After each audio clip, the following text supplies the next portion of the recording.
小朋友早安， Selamat pagi anak-anak sekalian. 老师非常的高兴， Hari ini guru kami sangat senang sekali 能够跟大家一起来敬拜主。 boleh bersama-sama dengan kalian semua untuk beribadah kepada 我 Tuhan. 们要先唱一首歌， Kita akan menyanyi satu lagu dulu. 在主里面我们是一家人。 Di dalam Yesus kita bersaudara.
Anak-anak, mari kita tundukkan kepala, kita berdoa.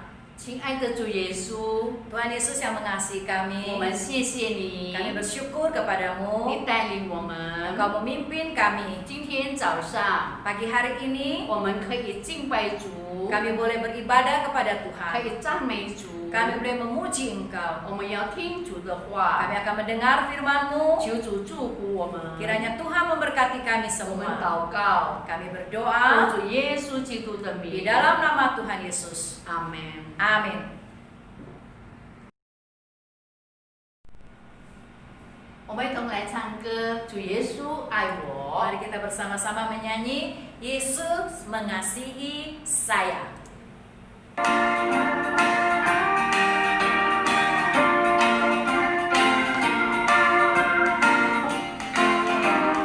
Yesus 爱我，我知道，因有圣经告诉我，凡小孩子主模样，我虽然我主刚强。 主耶稣爱我，主耶稣爱我，主耶稣爱我，有圣经告诉我。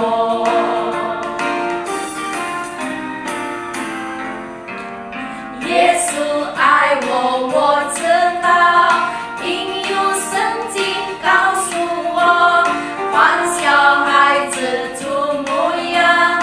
我虽然我主刚强，主耶稣爱我，主耶稣爱我，主耶稣爱我，有圣经告诉我。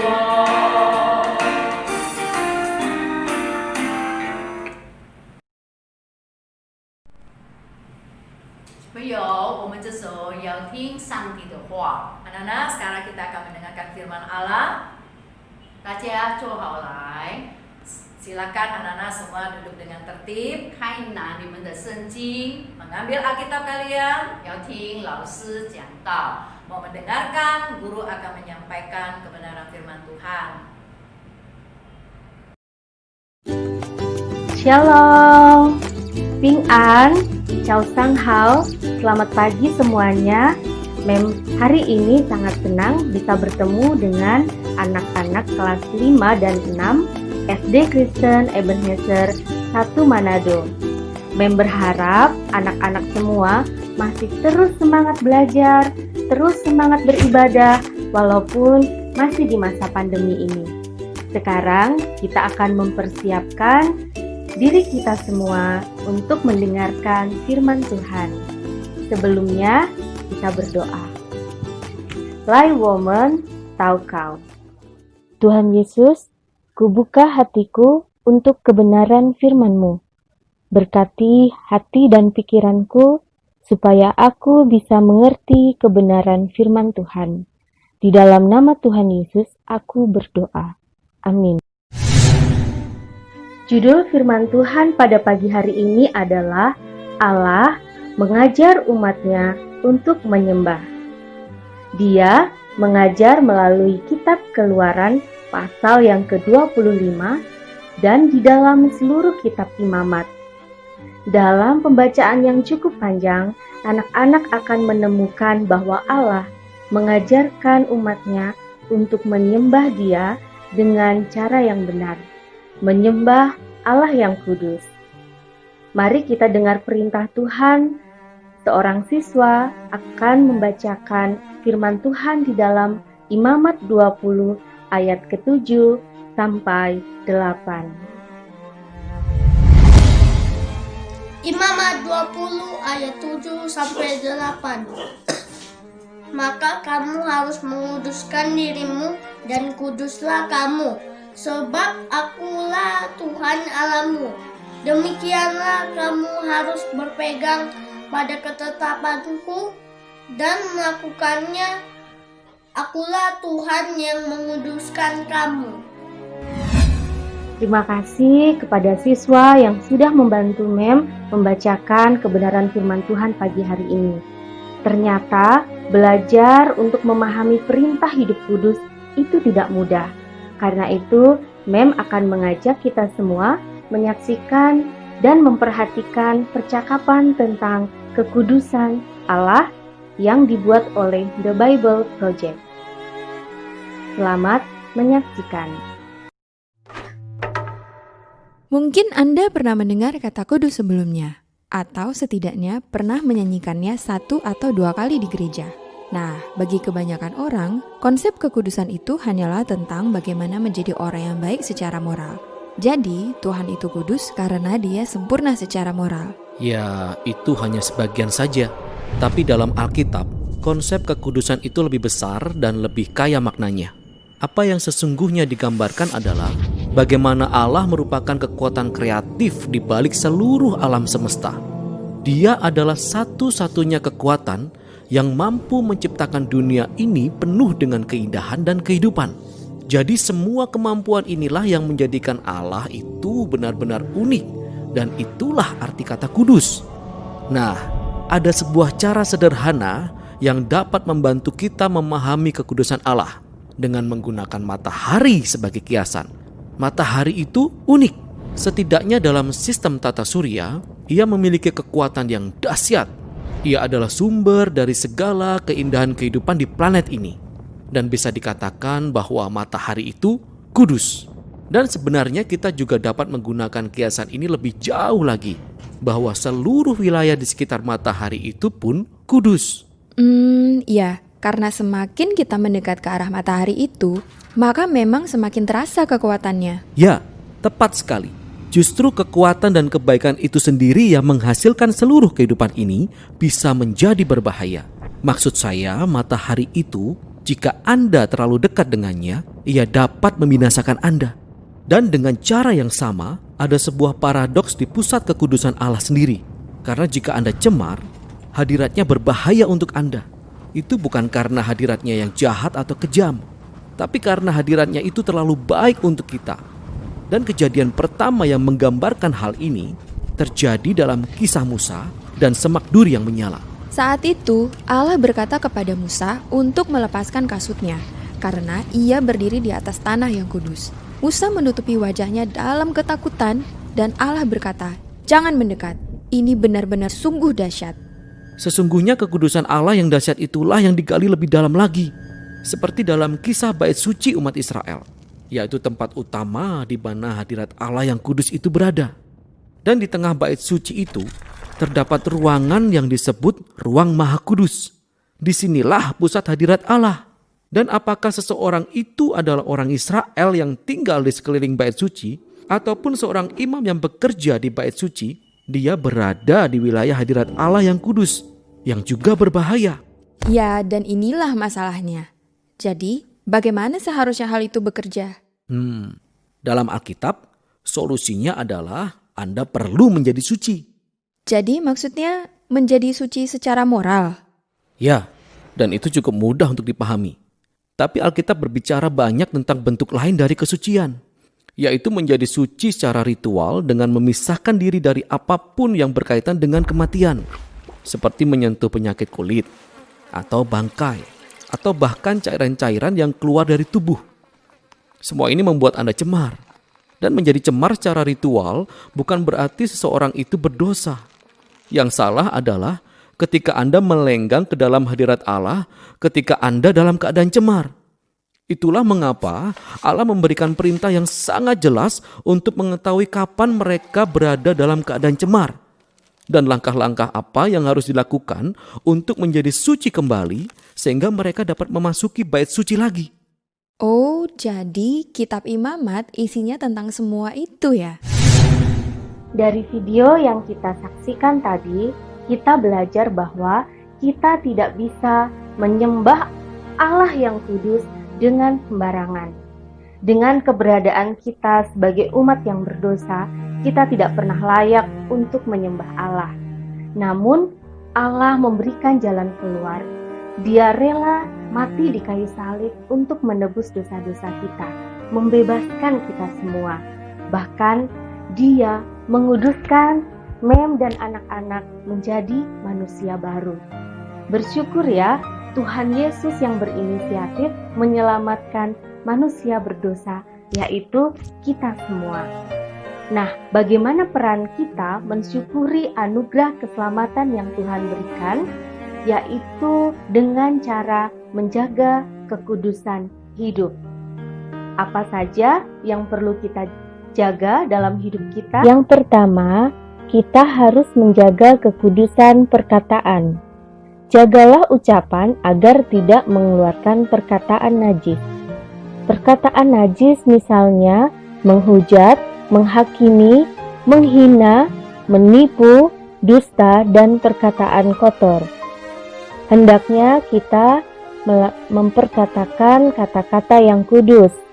Misalnya kata-kata untuk memuji dan menyembah Tuhan, mengajar kebenaran, memberitakan Injil, menguatkan hati, dan menghibur. Yang kedua, kita harus menjaga kekudusan tubuh. Tubuh orang percaya adalah bait Allah. Tubuh kita bait Allah yang harus dijaga kekudusannya dan dijauhkan dari kecemaran. Kecemaran tubuh meliputi perzinahan, percabulan, memasukkan barang haram ke dalam tubuh seperti narkoba, minum-minuman keras, dan lain-lain. Yang ketiga, kita harus menjaga kekudusan pikiran. Pikiran harus selalu dikendalikan, sebab mudah disesatkan oleh berbagai pengajaran yang membuat kita menjauh dari kebenaran Allah. Pikiran harus selalu fokus pada kebenaran ajaran Yesus dan para rasul yang tertulis dalam firman Tuhan. Menjaga kekudusan baik dalam ucapan, kesucian tubuh maupun pikiran bukanlah hal yang mudah. Ada banyak godaan yang menarik, bisa membuat kita terjatuh kembali dalam perbuatan dosa. Perhatikan ilustrasi berikut ini. Mati dosa. Air menggambarkan manusia yang belum berdosa. Minyak menggambarkan pertahanan manusia menganggap dirinya pasti kuat ketika melakukan dosa. Pasti tidak apa-apa melakukan dosa. Pewarna makanan menggambarkan jenis-jenis dosa yang begitu menarik yang setiap hari menggoda kita. Akhirnya manusia pun memilih untuk berbuat dosa. Gak apa-apa kok sedikit, tapi lihat apa yang terjadi. Pertahanan diri manusia tidak mampu menahan kelamnya dosa. Dosa itu merasuk kehidupan manusia. Perbuatan-perbuatan dosa yang kelihatan menarik ternyata membuat hidup manusia menjadi tercemar, menjadi gelap, dan sampai akhirnya membuat manusia tenggelam di dalam dosa. Jika hidup kita dalam kondisi yang gelap seperti ini, apa yang harus kita lakukan? Benar, seperti yang Yohanes Pembaptis katakan, kita harus bertobat. Kita tidak bisa menyelamatkan diri kita sendiri. Kita harus mengandalkan Tuhan Yesus sebagai juru selamat untuk menghapus dosa-dosa kita.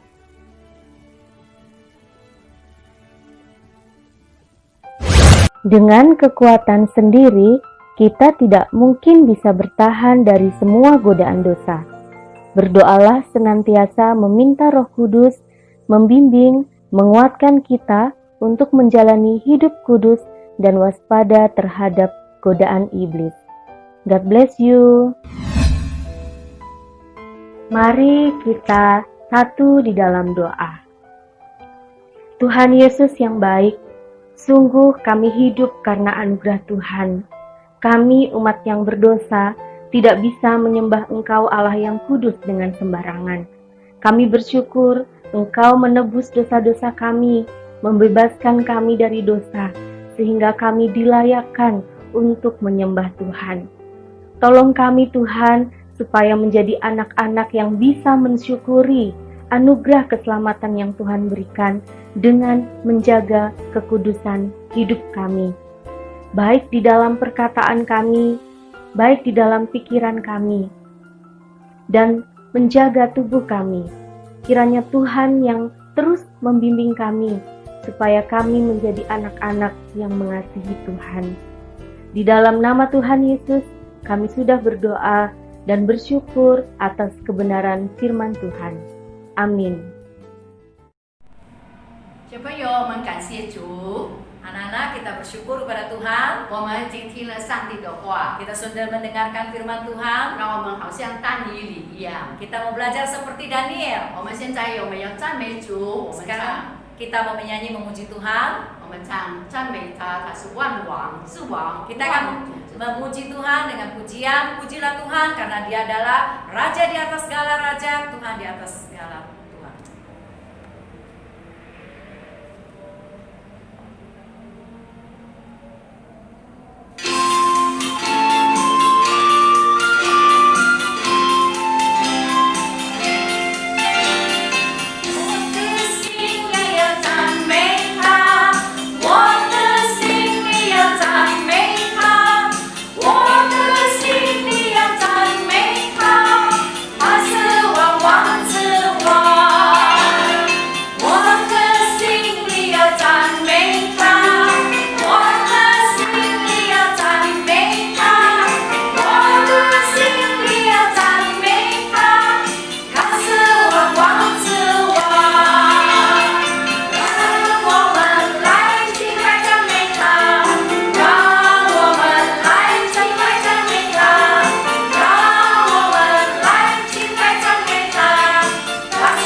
Anak-anak, mari sekarang kita bersama-sama berdoa.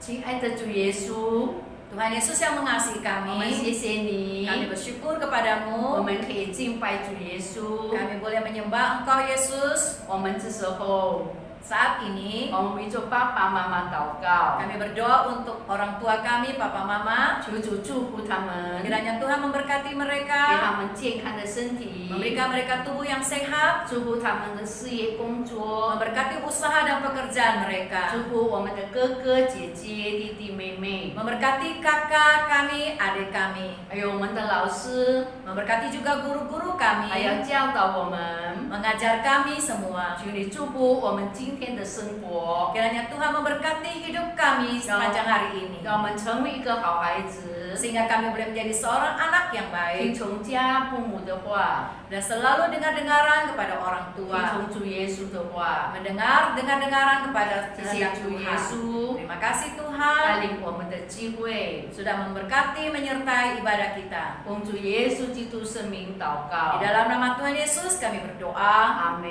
Amin. 小朋友，我们的机会已经到这里结束， Anak-anak sekalian, ibadah kita sampai di sini. 我们下个礼拜再见。 Kita akan berjumpa minggu depan. 上帝祝福你们， Tuhan Yesus memberkati kalian. 再见。 Sampai jumpa.